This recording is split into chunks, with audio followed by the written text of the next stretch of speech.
ባለጸጋ ወደ እግዚአብሔር መንግሥት ከሚገባ ግመል በመርፌ ቀዳዳ ቢገባ ይቀላል። ይህ የአምላካችን ኢየሱስ ክርስቶስ ንግግር ለዘመናት የሰዎችን ትኩረት ሲስብና ሲፈትን ቆይቷል። ለመሆኑ ጌታ ምን ማለቱ ነበር? የማይቻል የሚመስለውስ ነገር እንዴት እሁን ሊሆን ይችላል? ዛሬ በሕይወታችን የተሸከምነው ሀብት መንገዳችንን ዘግቶ ይሆን? በዚህ አጭር ቪዲዮ ውስጥ ሁሉንም መልስ እናገኛለን። በጥንታዊቷ ኢየሩሳሌም ወደ ከተማዋ ከሚያስገቡ በሮች መካከል ከዋናው ትልቅ በር አጠገብ the eye of the needle የመርፌ ቀዳዳ ተብላ የምትጠራ አንዲት ትንሽ በር ነበረች። ትልቁ በር ማታ ሲዘጋ በጉዞ የመሸባቸው መንገደኞች የሚገቡት በዚህች ጠባብ ቀዳዳ በር ነበር። በሯ ጠባብ ከመሆኗ የተነሳ የመንገደኞች ግመል በዚህ በር ማለፍ የሚችሉት አንድ ቅድመ ሁኔታ ሲያሟሉ ብቻ ነው። በላዩ ላይ የተጫነውን ሸክም ወርቅና ንብረት በሙሉ ማራገፍ አለበት። ከዚያም ግመሉ ተንበርክኮ በጉልበቱ እየተሳበ መዳህ ይኖርበታል።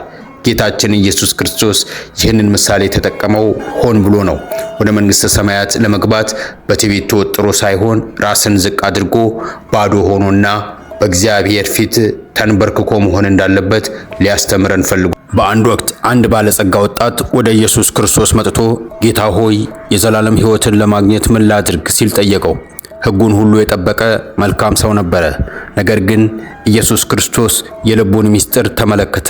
ልቡ በወርቅ ሰንሰለት ታስሮ ነበረ። ያለህን ሽጠህ ለድሆች ስጥ፣ ከዚያም ተከተለኝ አለው። ወጣቱም በሐዘን ተሞልቶ ሄደ፣ ምክንያቱም ሀብቱ በጣም ብዙ ነበረ። እዚህ ጋር ችግሩ ሀብቱ ሳይሆን የልቡ ትስስር ነበር። ንብረታችን ማንነታችንና መመኪያችን ሲሆን ሰው ሀብቱን ማምለክ ይጀምራል።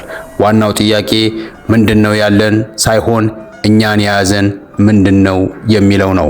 ደቀ መዛሙርቱ ተደንቀው ታዲያ ማን ሊድን ይችላል ብለው ጠየቁት። ኢየሱስም በሰው ዘንድ አይቻልም፣ በእግዚአብሔር ዘንድ ግን ሁሉ ይቻላል አላቸው። እንደ ዘኬዎስ ንብረቱን ግማሹን የሰጠ፣ እንደ ኢዮብ ሁሉንም አጥቶ እግዚአብሔር ሰጠ እግዚአብሔር ነሳ ብሎ ያመሰገነ፣ እንደ መበለቲቷ ያላትን ጥቂት ሳንቲም በፍቅር የሰጠች ሁሉ መንገዱ ተከፍቶላቸዋል። ጸጋ ማለት እኛ የማንችለውን እግዚአብሔር ሲያደርገው ነው። ኩራት የማይችለውን ትህትና፣ ስስት የማይችለውን ፍቅር በልባችን ይተክልልናል። ዛሬም በሩ ክፍት ነው። ጥያቄው አሁንም ምን ያህል አለን ሳይሆን ምን ያህል ተቆጣጥሮናል የሚለው ነው። የተሸከምነውን ጭንቀት፣ የትዕቢትና የፍርሃት ሸክም አውርደን በእግዚአብሔር ፊት እንንበርከክ። ያን ጊዜ በመርፌው ቀዳዳ አልፈን እውነተኛውን ሰላም እናገኛለን። በእግዚአብሔር ዘንድ ሁሉ ይቻላል። ውድ ቤተሰቦች ቪዲዮውን ከወደዳችሁት ኮሜንት ላይ እግዚአብሔር መመኪያዬ ነው ብላችሁ ጻፉልኝ።